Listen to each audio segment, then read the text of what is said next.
Ну, здравствуйте, с вами я, Сергей Гуд, и канал Викинг Лайф. И сегодня у нас задача подвязать помидоры. Наступил тот самый момент, когда помидоры подросли, рассада подросла, и их надо подвязывать, потому что сильный ветер, дожди, грозы и тяжесть плодов их прижимает сильно к земле. У меня помидоры не подвязаны, и шпалера под помидоры у меня тоже не сделана. Способ, сразу скажу, я подсмотрел на одном из американских роликов. И сейчас мы попробуем его адаптировать в нашей реальности на краснодарской земле. Итак, мы будем подвязывать помидорчики. У нас, как всегда, помощник Арсений. 2 дня сидел дома из-за сильного дождя. И тут он соскучился по улице. И хочет всюду всунуть свой нос. Особенно он любит коробочки. Значит, для подвязки мы будем использовать обычный шнур, большую бобину, который от ультрафиолета защищен, и такой тоненький шнурочек. Для этого мы для удобства будем использовать коробочку.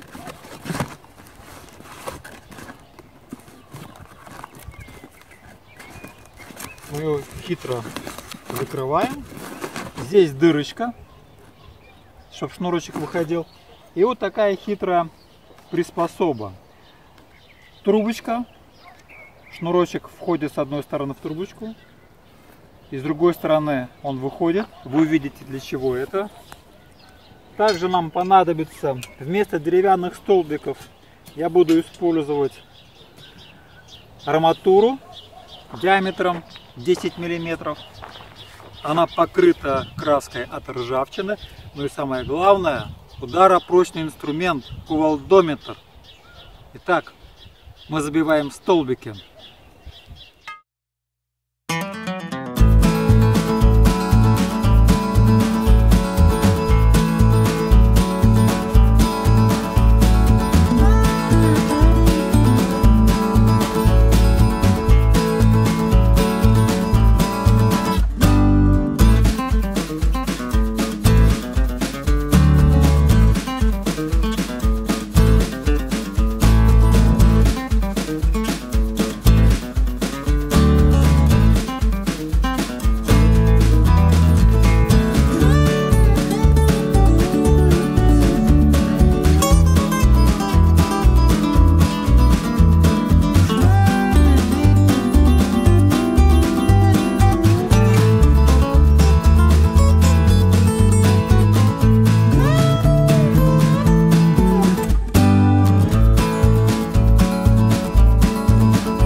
Весь процесс посадки, скажем, закрепления посаженных помидор занял где-то полчаса времени. Сказывается, конечно, отсутствие сноровки и опыта, да, мы это все делали первый раз. Но я вам хочу сказать, что подвязать почти 60 корней за полчаса это довольно быстро. Вот у нас есть помидорчики, которые высокие. И здесь мы, конечно, допустили ошибку в том плане, что нужно было подвязывать их пораньше, да, чтобы стебель держался. Но, скажем, волгоградские, да, все очень успешно, все очень удачно получилось. Теперь нам не страшен ветер. И в этом способе, что мне нравится, простота раз, отсутствие бешеных количества столбиков под каждым корнем. Не надо делать деревянные конструкции, поверху каждый раз нитки отдельно навязывать. Здесь нитка идет сплошная. И по мере роста помидор можно по этому вот штакетнику, да, по этой вот арматурине подвязывать выше, выше, выше. То есть вот эти помидоры где-то 1,5 метра должны быть высотой. Ну, вот эти волжские, они где-то сантиметров 50-60. То есть можно будет еще второй ряд сделать. В итоге, что складывается? Ну, во-первых, нужно сажать по линеечке. Изначально, когда сажаешь помидоры, мы не натягивали линейку, да. Вот это, конечно, идеальный вариант, когда, видите, первый уровень подвязки помидора, и все, уже ствол держится. В следующий раз мы уже будем по линеечке, по ниточкам сажать рассаду, чтобы это прямо было, чтобы натяг был, чтобы все это красиво смотрелось. Видите, мне этот способ нравится. Вот мы эти низкорослые по одному разу подвязали, ну а те уже второй, третий, четвертый ряд там уже по 2 раза. Простой способ, можно одному спокойно это делать. Видите, тоже все подвязали, закрепили. Понравился мне этот способ. Спасибо америкосам. Вот, а у нас уже тут помидорчики уже появились. Первые зеленые, вот высокорослые. Еще наши помидорчики. Ну, в общем, интересный способ, интересный, заслуживает внимания. Простота, оперативность. Единственное, что нужно все изначально правильно делать. То есть ряд должен быть прямой. У нас там получилось так, что посередине один ряд художественно посадил. Не надо. И вот здесь тоже в начале, видите, как он выпал из общей картинки. Вот чуть-чуть надо было вправо его. Вот, ну, в общем-то, идея интересная, простая. Нитка стоила 300 рублей. Осталось мне ее там еще море. Столбик, как я уже говорил, 40 рублей метр. Здесь по 1,5 метра, вот 60 рублей. Каждая вот эта арматурина. Я поставил на один ряд 5 штук. Это где-то 300 рублей. Но во всяком случае, это долговечная конструкция. Я эти столбики могу многократно использовать, переносить их на другую грядку в следующем сезоне, не обязательно в этом месте. Вот они у меня покрашены такой красочкой. Теперь ржавчина нам не страшна. Мне нравится. Но посмотрим, как будет результат. Так что смотрите, ставьте лайки, комментарии, кому что понравилось, какие замечания, может, какие-то советы будут. Вот. Ну а следующее видео будет про дыни, тыквы и арбузы. Я вот землю, которую уже подготавливаю, она уже у меня переработана, выдернут уже. Я сейчас там песочек насыпаю. Ну и была просыпана еще и мульча. Шелуха рисовая, земля будет мягкая. Надо мне раскидать кучу песочка, который у меня там вдалеке есть.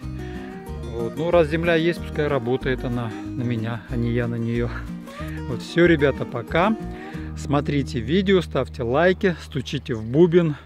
Вот. Все, удачи, будьте здоровы.